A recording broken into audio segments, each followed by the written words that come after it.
Salam guru hebat. Pada kesempatan ini saya akan men-sharingkan mengenai asesmen di dalam kurikulum Merdeka.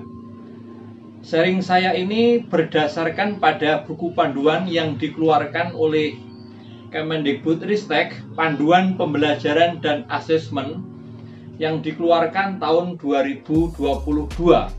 Dan semoga ini bermanfaat untuk kita agar kita bisa sungguh melakukan asesmen seperti yang memang seharusnya sesuai dengan panduan.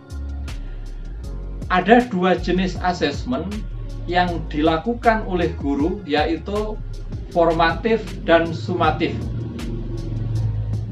Mungkin Anda sudah melaksanakan kedua-duanya, tetapi barangkali teman-teman belum membedakan fungsi asesmen formatif dan sumatif.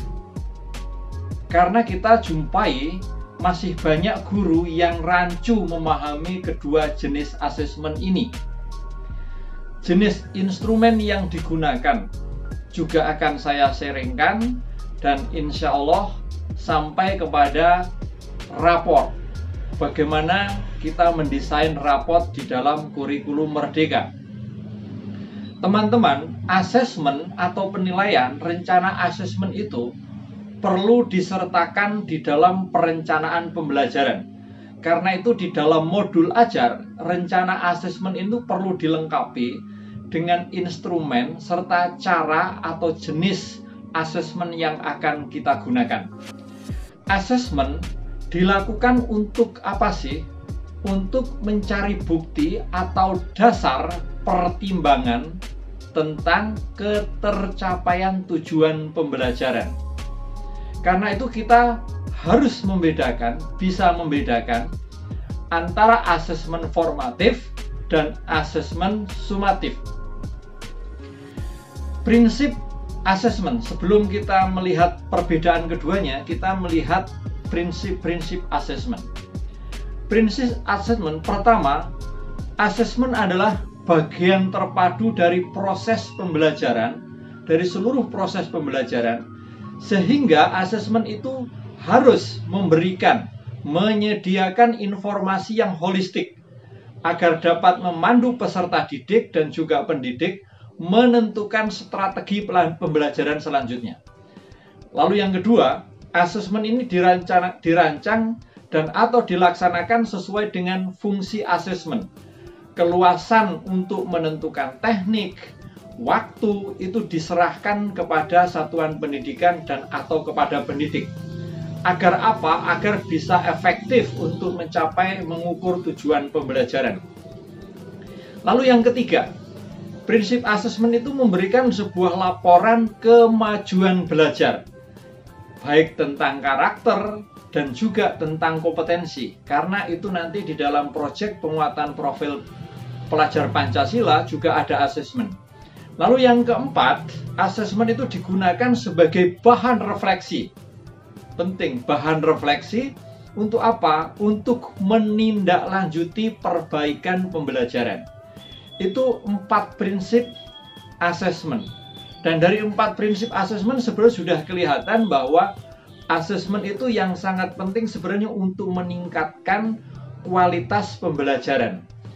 Teman-teman, tanpa menggurui, kalau saya membaca buku tersebut, buku ini, asesmen ini tujuannya untuk memberikan sebuah informasi, umpan balik bagi pendidik, bagi kita, bagi guru, dan tentu juga bagi peserta didik untuk memperbaiki proses pembelajaran.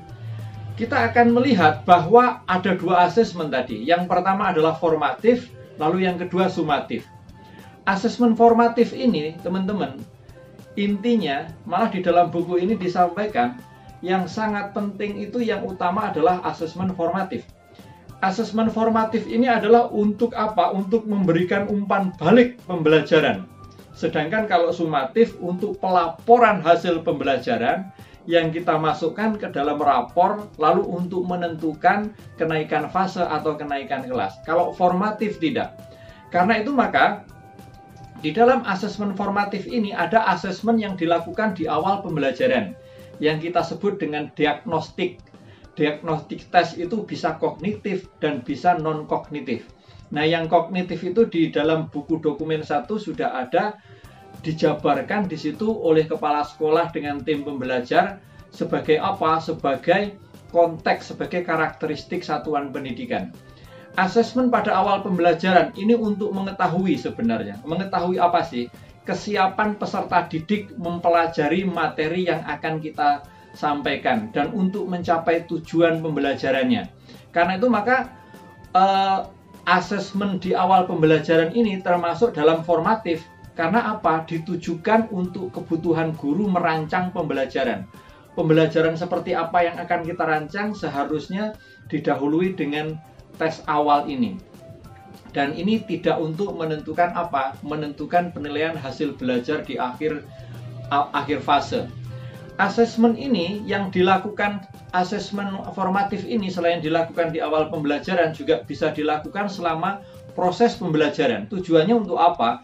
Tujuannya untuk mengetahui perkembangan peserta didik dan juga memberikan umpan balik. Dan biasanya bisa dilakukan di tengah kegiatan, tapi juga bisa dilakukan di akhir lingkup materi, akhir pembahasan. Dan ini harus dimasukkan di dalam langkah-langkah pembelajaran.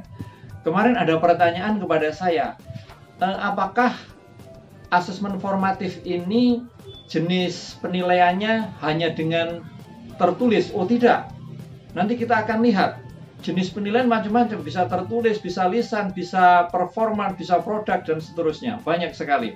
Intinya bahwa asesmen ini karena sebuah penilaian maka juga harus dinilai, harus dikoreksi. Tapi bukan untuk menilai hasil belajar yang menentukan kenaikan fase, tapi untuk memperbaiki apa tadi? Memperbaiki proses pembelajaran. 50% lebih kok tidak mencapai tujuan pembelajaran, tentu strategi dan metode pembelajaran harus saya perbaiki di dalam sebuah refleksi bersama dengan siswa. Kita bisa diskusi dengan siswa, metode dan strategi pembelajaran seperti apa yang paling cocok untuk siswa-siswa. Lalu yang kedua, asesmen formatif ini juga untuk mengidentifikasi kebutuhan belajar siswa, mengidentifikasi kesulitan, mengidentifikasi tantangan yang dihadapi peserta didik. Nah, bagi peserta didik, teman-teman, asesmen formatif ini sebenarnya lebih untuk sebuah refleksi. Para siswa untuk melihat kemajuan belajar, kesulitan, tantangan-tantangannya, sehingga siswa-siswa juga bisa mengetahui, oh kalau begitu saya harus begini, saya harus begini. Dan tadi seperti saya sampaikan, untuk pendidik ini untuk merefleksikan strategi pembelajaran apa yang akan saya gunakan, yang akan saya perbaiki. Hal-hal yang perlu kita perhatikan, pertama, ini tidak mempunyai risiko yang tinggi. Artinya bahwa asesmen ini dirancang untuk apa? Untuk tujuan pembelajaran memperbaiki proses pembelajaran. Bukan untuk nilai rapor, bukan untuk keputusan nilai kenaikan kelas. Jadi tidak berisiko tinggi. Artinya asesmen ini dirancang untuk tujuan pembelajaran, bukan untuk penentuan nilai rapor, keputusan naik fase. Bisa menggunakan berbagai macam teknik atau instrumen yang tujuannya untuk meningkatkan kualitas pembelajaran. Lalu yang ketiga, dilaksanakan bersamaan di dalam sebuah proses pembelajaran yang bisa berlangsung, sehingga asesmen formatif ini dan pembelajaran sebenarnya menjadi satu kesatuan yang tidak bisa dipisahkan. Sekarang kita lihat asesmen sumatif, teman-teman. Asesmen sumatif ini tadi sudah saya sampaikan tujuannya untuk memastikan ketercapaian keseluruhan tujuan pembelajaran. Karena itu biasanya dilakukan di akhir proses pembelajaran, teman-teman. Di akhir proses pembelajaran. Ini bisa dilakukan untuk 2 atau lebih tujuan pembelajaran atau lingkup materi. Jadi, ada pertanyaan kemarin kepada saya, Pak, kalau dulu kan ada ulangan harian ya, apakah itu formatif atau sumatif? Saya jawab, tergantung tujuannya, teman. Jika tujuannya untuk memperbaiki proses pembelajaran, maka itu menjadi formatif.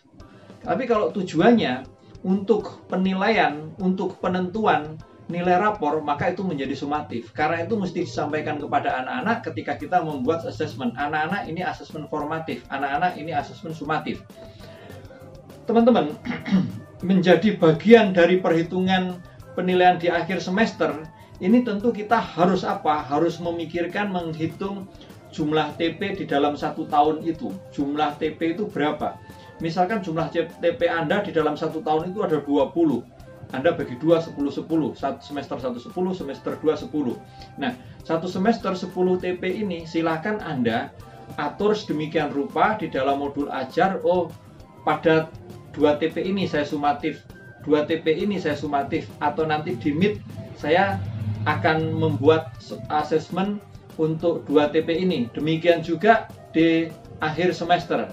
Jadi penilaian sumatif atau asesmen sumatif, baik itu yang dilakukan pada akhir lingkup materi atau tujuan pembelajaran, atau mid semester, atau akhir semester, itu berdasarkan berapa TP yang sudah kita tentukan di dalam modul ajar. Nah, karena itu saudara-saudara, teman-teman, asesmen sumatif ini kebanyakan sering kali dilakukan di akhir pembelajaran, entah itu lingkup semester atau tujuan lingkup materi atau tujuan pembelajaran. Nah, ini sebenarnya bisa ditentukan oleh satuan pendidikan, kepala sekolah bersama guru di dalam rapat awal tahun ajaran, entah itu raker, itu menentukan ini, menyepakati ini. Sehingga memasuki tahun ajaran baru, peserta didik mendapatkan penjelasan hal ini. Saudara-saudara, terkait dengan teknik pelaksanaan asesmen ini, ada tes tertulis, ada lisan, ada observasi, ada performa. Di dalamnya itu ada praktek, ada menghasilkan produk, juga ada project, bisa juga dengan portofolio. Jadi jenis penilaian itu tidak hanya satu tes tertulis. Yang seringkali banyak guru menggunakan ini terus tes tertulis, sehingga ini sangat membebani para siswa. Sebenarnya sumatif pun kita bisa menggunakan dengan berbagai macam jenis-jenis penilaian. Silahkan kita bisa memilih, diskusikan dengan para siswa, sehingga asesmen ini tidak membuat siswa itu takut, tetapi semangat di dalam pembelajaran. Nah, itu teman-teman yang bisa saya sharingkan, pentingnya kita bisa membedakan antara asesmen formatif dan asesmen sumatif. Kita akan mendalami pada video berikutnya terkait dengan jenis-jenis penilaian yang bisa kita gunakan untuk baik itu asesmen formatif atau asesmen sumatif. Itu saja, terima kasih, tetap semangat, dan silahkan Anda memperdalam dari buku panduan pembelajaran dan asesmen dan juga platform Merdeka Mengajar, karena di sana banyak sekali informasi ilmu yang bisa kita pelajari, yang kita bisa dapat. Semangat, sukses untuk kita semua. Salam guru hebat.